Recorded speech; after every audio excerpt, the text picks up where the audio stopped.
आज के इस लेक्चर में हम बात करेंगे कोनिक्स की।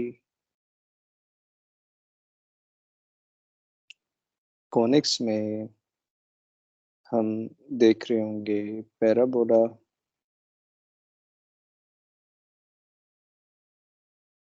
इलिप्स,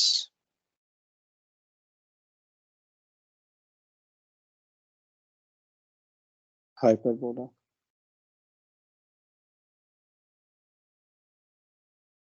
तो सबसे पहले मैं कुछ इंट्रोडक्शन दे दूं कोनिक्स के हवाले से। कोनिक्स बेसिकली डिराइव हुआ है कोन से। जब आप लिखते हैं कोन, फॉर एग्जांपल, कोन का हमें पता है कि ये इसकी फिगर अभी हम बनाते हैं तो कोनिक निकला है बेसिकली कोन से। यानी अगर कोन पे हम बात करें तो वो कोनिक है हमारे पास। अब कोन कैसे बन रही होती है? कोन के लिए आप कुछ लाइंस लेते हैं, वो मैं अभी एक्सप्लेन करता हूँ। ये हमारे पास कोन बन चुकी है। इस कोन का एक एक्सिस होता है, ये एक्सिस है। मैंने इसको ज्यादा बड़ा कर दिया है। बेसिकली ये हमारे पास कोन का एक्सिस है। इस कोन का जो एक्सिस है और इसके साथ एक ये थोड़ा सा गलत बन गई, इसको वर्टेक्स से पास करना चाहिए इस तरह से। तो ये हमारे पास एक्सिस है। और अगर हम बात करें इसकी एक और लाइन की, तो ये एक लाइन है, ये जो मैंने यहाँ पर बनाई है, इसको हम कोई और लाइन कह सकते हैं, लाइन जी, या लाइन कोई भी नाम दे दे इसको, जी हमने कह दिया। ये हमारे पास वर्टेक्स है। तो ये जो कोन जनरेट होती है, जब इसका इस एक्सिस से और इस लाइन को जब आप रोटेट करते हैं इसके इर्द गिर्द, तो ये जितनी लाइंस बन रही होती हैं, ये जो रोटेट हो रही होती हैं, इसको हम कहते हैं जनरेटर। जब ये लाइन किसी फिक्स एक्सिस जो कि ए है, इस एक्सिस के अराउंड मूव करती है तो इसे जनरेटर कहते हैं, और उससे जो फिगर बनती है उसे हम कोन कह रहे होते हैं। वो हमारे पास कहलाती है कोन। इस कोन के दो हिस्से होते हैं, एक हमारे पास है ये, और दूसरा हिस्सा है ये। इनका भी एक नाम है, इसे कहते हैं नैप, NAPPE। यानी एक नैप ये है, और ये जो नीचे वाली कोन है, ये कंप्लीट जो कोन है, इसका दूसरा हिस्सा ये हमारे पास कहलाता है नैप। यानी कि इसमें दो नैप्स होते हैं। यानी एक नैप अगर आप अंडरस्टैंड करें, ये एक नैप है, और ये इसका हमारे पास, मैंने इसको अलग कर दिया है वर्टेक्स से। अब ये कोन नहीं है, कोन ये अलग है, लेकिन ये दूसरी कोन है जिसके दो नैप्स होते हैं। तो ये नैप वन है, ये नैप टू है, सो ऑन। तो हमें पता चल गया कि जनरेटर से कोन बनती है, नैप होता है इसमें, और इसका वर्टेक्स होता है। अब हम बात करते हैं कोनिक, कोनिक की। हमारे पास अगर कोई कोन हो, फॉर एग्जांपल हमें पता चल गया कि ये कोन है, ये रफ सी फिगर है।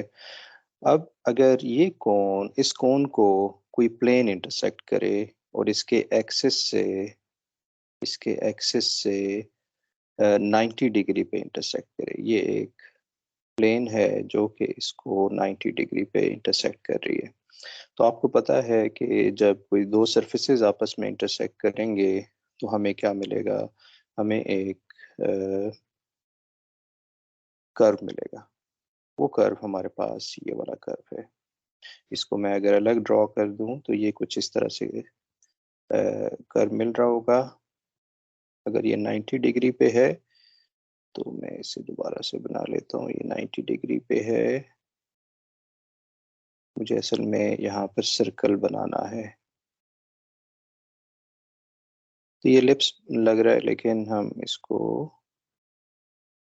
सर्कल, अब तकरीबन ठीक है। ये पूरी इसकी जो है सरफेस जो बाउंड्री है ये भी शामिल होगी इस तरह से। अभी भी ये लिप्स लग रहा है, मुझे यहाँ पर सर्कल बनाना है। चलें, अब ठीक हो गया। तो प्लेन जब प्लेन किसी कोन से इंटरसेक्ट करेगी तो एक सर्कल बन रहा होगा, जो कि हमने यहाँ पर बना लिया है। तो ये हमारे पास है सर्कल। इसी तरह से एक कोन आप ले लें।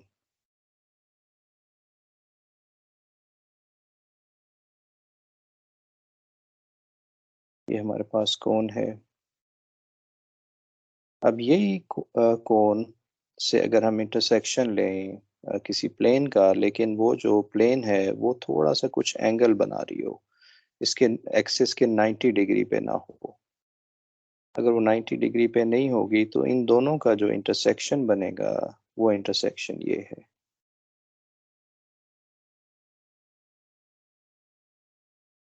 ये बिल्कुल बन गया। तो ये जो हमारे पास यहाँ पर फिगर बन रही है, ये इसे हम कहते हैं इलिप्स। ये हमारे पास है इलिप्स। तो इलिप्स के केस में प्लेन और कोन आपस में 90 डिग्री पे इंटरसेक्ट नहीं करते। जैसे यहाँ पर ये एक्सिस है, तो प्लेन इस एक्सिस से 90 डिग्री पे इंटरसेक्ट नहीं करती, थोड़ा सा ये एंगल मुख्तलिफ होता है। और ये एक नैप से बनता है, यानी कि ये एक नैप है, नैप वन है, यहाँ से ये बन रही होती है। अब हम चलते हैं आगे और दोबारा से कोन ड्रॉ करते हैं। मैं मुख्तलिफ कोन बना रहा हूँ, उसमें कोई हर्ज नहीं है।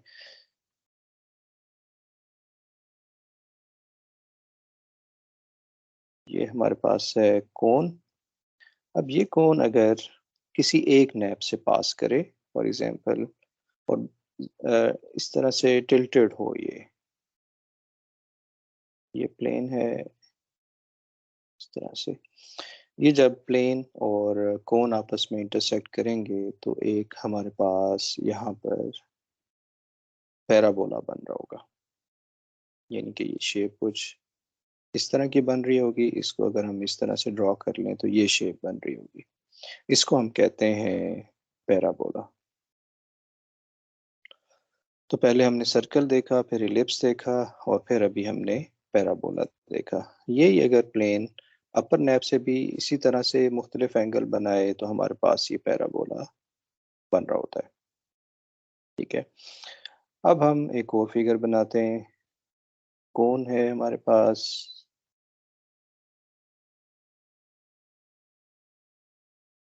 अब अगर ऐसी प्लेन है जो कि दोनों नैप से पास कर रही हो, यानी कि ये फॉर एग्जांपल एक प्लेन है, मैंने रफ सा प्लेन बनाया है, ये कुछ इस तरह से हो प्लेन। तो यहाँ से ये प्लेन को मैं अभी ख़त्म कर देता हूँ। तो यहाँ से आपके पास एक हिस्सा ये बनेगा जब प्लेन इंटरसेक्ट करेगी, और दूसरा हिस्सा ये बनेगा। तो ये हमारे पास कुछ इस तरह की फिगर बन रही होगी। मैंने इसको अ, अलग से नहीं बनाया, यानी कि मैंने इसको इस तरह से नहीं बनाया। मैंने सिर्फ ये शो किया है कि ये इस तरह से दो हिस्से इसके बन रहे होंगे। तो इसे हम कहते हैं हाइपरबोला। इसको हम कहते हैं हाइपरबोला। तो आप देख रहे हैं कि कौन और प्लेन के इंटरसेक्शन से हमने चार फिगर बनाए हैं। इसे हम कहते हैं कोनिक। बड़ा मशहूर ये हमारे पास टॉपिक है और बड़ा यूज़फुल टॉपिक है साइंटिफिक पॉइंट ऑफ व्यू से। तो हमने यहाँ पर कोनिक का इंट्रोडक्शन यहाँ पर दिया है। ओके। तो अगर फॉर एग्जांपल हमारे पास कौन है, अगर ये इससे पास करेगी, वर्टेक्स से पास करेगी, तो इस केस में जो हमें मिलेगा वो बेसिकली पॉइंट मिलेगा। इसका वर्टेक्स भी है। ओके। तो ऐसे कर्व को जिससे पॉइंट मिल रहा हो या लाइन मिल रहा हो, या हमारे पास या लाइन हमें मिल सकती है, अगर यहाँ से सिर्फ पास कर रहा हो तो लाइन मिल सकती है। तो ये ऐसी कर्व को हम कहते हैं डीजेनरेट कॉनिक्स।